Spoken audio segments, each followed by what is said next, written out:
Hello and welcome to the Scrutineer, here for SimNews.TV. I'm Mike and I'm here talking everything there is to know about GPVWC's Super League campaign so far and everything ahead of the race tomorrow for round 8 at Silverstone. So this is the show where we talk to you about everything behind the scenes that goes into the racing. The car upgrades we'll go through the engine upgrades, we'll go through engine choices and tyre choices, all the things that has already happened and been bolted onto these cars and into the mod before the race tomorrow that changes every event. Just like real racing and real development racing and F1 style, that's what they do here at GPVWC, and it makes a big difference to the racing as you see on track with the broadcast. So let's go through some things. Big news though, first thing before we even get into any of that, is Woods Racing. Very long standing, about 14 years at GPVWC now. Unfortunately, we have seen them not have the best of seasons so far, with a few drivers dropping out, things like that. They have decided that they are calling it a day. Pulling the team out of the league and sim racing, just not quite ready for them. An awful lot changes in 14 years. I think that's completely understandable, and we wish them well with everything that they plan to do in the future, and we thank them for everything that they have managed to do, including the great times that I'm sure you'll all remember and have a great favourite Woods Racing memory. They're still around, but does mean we have got one team less on the grid. Does also mean they were an engine manufacturer for Trinity. They only supplied Green Stripes Racing, so it's only really them that's going to be affected. But if it's anything like last year, where we saw that Potentia dropped out, and we saw that the one engine manufacturer they had as well, Walters, picked up that engine manufacturer for the rest of the season, we might see that again. We might see Green Stripes doing it. Would that change the engine going forwards? They're going to have a bit of a hindrance, I'd imagine, because have Woods developed it anymore? We don't know at this stage. We'll find out probably next round, or even maybe the round after the summer break. So it's going to be a bit of an upheaval there. But nonetheless, the league carries on and the series carries on anyway. It's going to be a great spectacle tomorrow. But before we put that out there first, car upgrades then, so let's get into that. Now, one of the things that teams can do is pit stop upgrades, which I think when we get into it could be quite a big deal, and we've already seen it this season that, particularly with the tyres, teams are doing an awful lot of pit stops. So it is making a big difference to some of these teams. So for an example, you can upgrade pit stop times for tyre change and for repairs as well. Everyone's just done the tyre change for now. You'd hope you wouldn't have to do repairs anyway. But the tyre change sort of thing doesn't make a huge difference, but if you're doing 3, 4, some races we've seen 6 stops, it can make a big difference. So at the moment, Red Bull have the fastest pit crew, in theory, of a 2.2 second pit stop, closely followed by people like Nordsten, Adonis, Hawkeye, all within a couple of tenths of a second. But it does go as far as like sort of Street Fighter or Mad Cape in the worst case scenario at 4.4 seconds.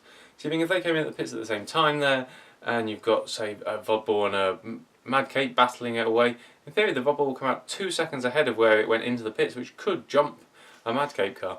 So it can be quite important, particularly if you're doing more than one stop during the race, which we've seen near enough every round so far. But the car upgrades make a bigger difference, so you can upgrade all the elements on your car, all the downforce, all the weight, the bodywork, the drag, all that sort of stuff can all be upgraded, and quite a lot of teams have chosen to do so this time out. So if you remember rightly, we're on sort of a 2-week cycle. It takes that long to develop any upgrade at all. It takes 3 weeks, so we can only get them on every other round. So we'll do it in championship order, shall we? So we're going to go through it. So we've got Red Bull Racing. They brought an upgrade last time out, so they haven't put a single thing on the car this time. So they've still got themselves at 128 development points total, but nothing extra on the car than we saw last time out in Canada. Nordsten are second in the standings, and they have brought upgrades here. We didn't see them bring anything last time out, like a lot of teams. They brought front wing downforce and diffuser downforce. So they're two quite key areas we found, I think, looking at what other teams have done. So that could be quite a sizable upgrade for that car. That's 44 points they bolted on, which gives 149 in total. So it's pretty much the fastest car out there. There's a couple we'll come across that are one higher, but it's pretty much the fastest car going as well. Mad Cape next up, so they're the third car in the standings, but they're still bottom of the pack. They have brought upgrades though, which is good. We saw 27 points worth of upgrades, this time on front wing downforce, which is quite an important one, and front wing drag. So they've really gone after that front wing on every element they possibly can, and that brings them up to a grand total of 81. Walters are next up. They brought front wing downforce for 22 points, and that gives them 130. Then we find Hawkeye in 5th in the standings. They have brought a weight upgrade, so that's less weight on the car, and front wing drag as well, of 33 points worth, so that gives them 147 in total. We then have Kerno sitting there in 6th. They have front wing downforce added to this car and body drag as well, so that's 38 points, and that gives them 150, so that's top marks, 150, most developed car on the grid in total points. Red Archer, they brought upgrades here as well, so they brought front wing downforce and body drag to here as well, same as Kerno, 26 points worth though, and that gives them 132. Red Archer are going slightly different with slightly smaller upgrades and more upgrades, so they're a little bit off key to some, but they've still brought quite a sizable upgrade here. Adonis, quite far down the standings, but they have got a good car, so they brought front wing downforce and, sorry, no, they haven't, they brought rear wing downforce and rear wing drag, so they've gone really onto that rear wing this time out. And that's 38 points, and that's 150 in total, so that's the same as Kerno, so they've got the top car. Street Fighter, they brought a weight reduction to this event of 15 points. They had an upgrade last time, so they've got 140 in total, so it's still up there. Not quite the fastest, but still pretty much in the top few.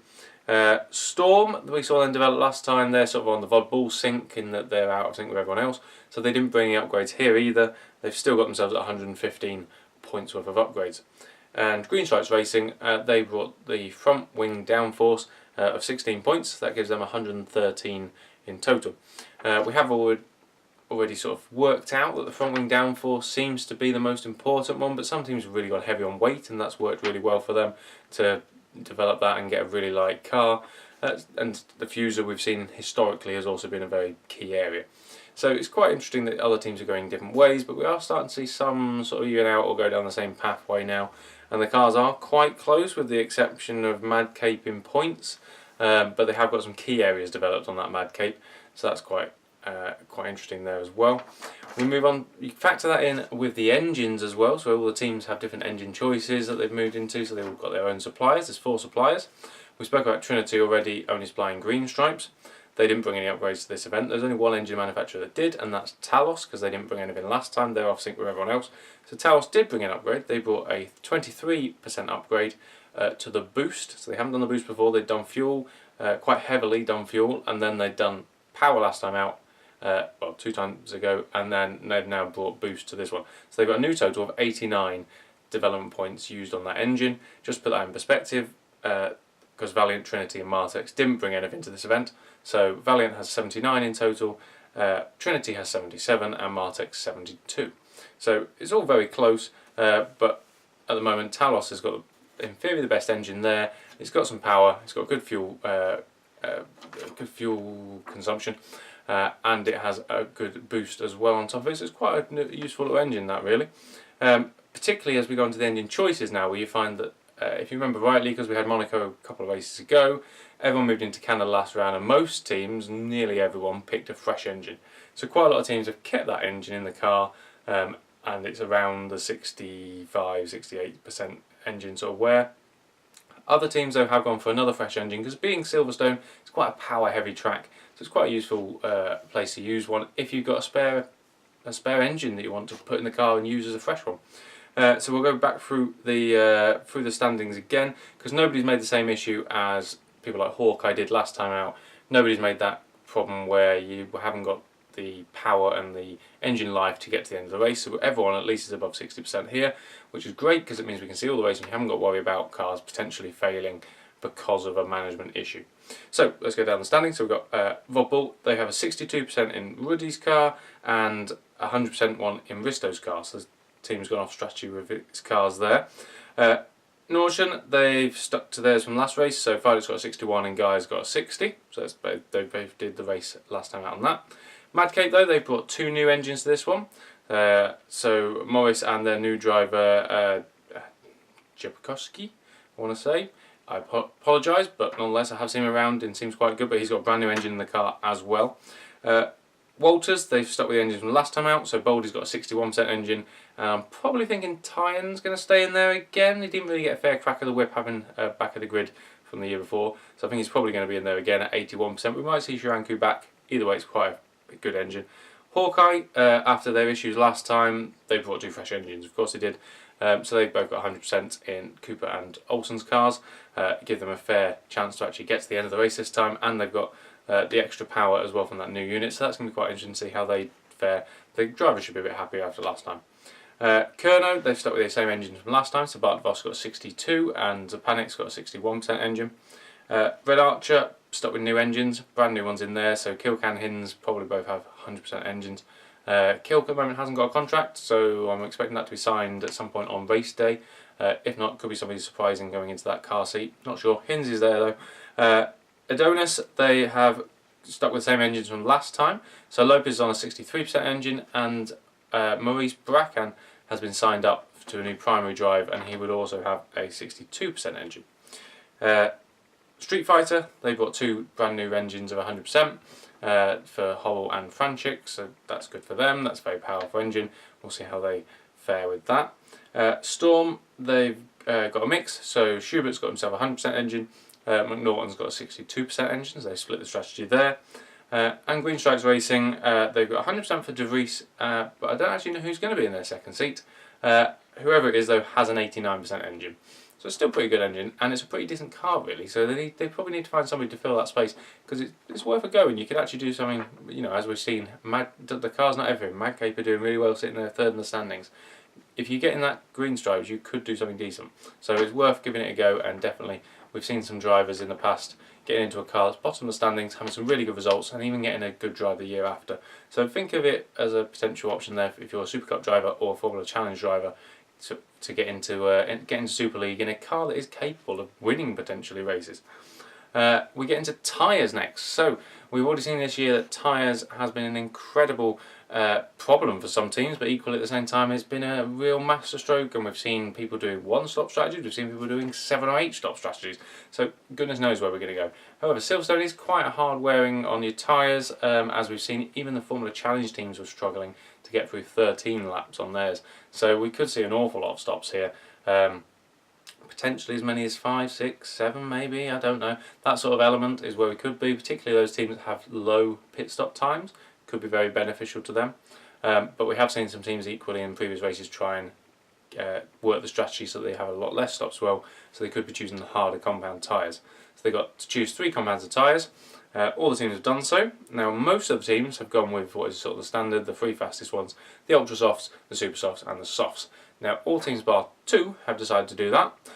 So all you sort of what you'd expect to be, no discredit, but most of the top teams have chosen to do that this time out, so at least they're on even footing. The couple of exceptions though is Kerno. Now don't count them out, they've been right out there, they've got a great car, they've got the fastest, most developed car as well, and they've gone off strategy with everyone else. So they've got themselves the Super Softs, the Softs and the medium tyres, so they haven't got that ultra soft tyre, so they're going to have to qualify not on it compared to everyone else. Normally we have seen that drop them down the standings on the grid, but that really could help them in the race. They've got that medium tyre, so if they, by the looks of things, will be going for less stops and expecting everyone else to do an awful lot of stops and catch them that way. Green Stripes Racing have also fought a similar route in that they also have the medium tyre, but they've got the Ultra and the Super Soft, so they haven't got the soft tyre, but they have got the Ultra Soft tyre to be able to potentially qualify on.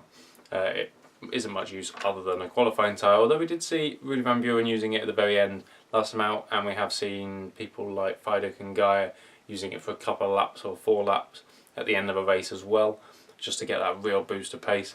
But as a general rule, it's sort of your qualifying tyre, and then the other ones are used through the race. We haven't really seen a team make the mediums of use yet, so will we see that this time with Kerno or Green Stripes? I'm excited to see what they do. You can see everything that they do, with everything factored in there, because you've got so many different variables there. You've got everyone with different cars, you've got everyone with different engines, different engine choices, and quite a lot of teams on the same tyres. But even from those 3 sets of tyres, they don't have to use all 3, they only have to use 2. So even the teams that have picked all the 3 same types of tyre doesn't mean they're going to use the same compounds or in the same order or the same amount of times. So it really mixes up the race as well. Factor in the driver's skill as well. There isn't looking like there's going to be any rain. We've somehow got an amazing British summer here at the moment, which is very nice and sunny, so that shouldn't play a factor. But everything else is all up in the air, and goodness knows where it's going to go. You can catch all that though on GPVWC's YouTube channel tonight at 8 o'clock. for the race start, 20 minutes before for qualifying. We have a Super League show a week later, so on the following Thursday, and that tells you everything about what went on in the race, and they really dig down. That's with Jake, Ben and Casper there, and hopefully you'll join us for that one. And then back a week later than that, we'll talk you through the race at Hungary just before the summer breaks. Catch us there, because quite a lot of teams might bring a lot to that event, knowing that they've got a month off after that to develop the car, so they should all get a development in straight after that as well. In the meantime, you've got Super Cup shows, we've got our live broadcast that hopefully you would have caught yesterday for the Super Cup. If you haven't caught that, go back and watch that as well. We've also got a Parker's Pit Stop in the middle of that on Monday coming up. Very exciting one there, don't miss that one. Honestly, I won't tell you who it is yet, but don't miss that one. And we've also got new shows coming online all the time, so make sure you hit that subscribe button at the end of this show, and then a bell notification as well, so if we ever go live or if you ever see a new video come up, you are the first to hear about it and you're the first to know what's going on. Thank you very much for watching. I've been the Scrutineer for SimNews.TV.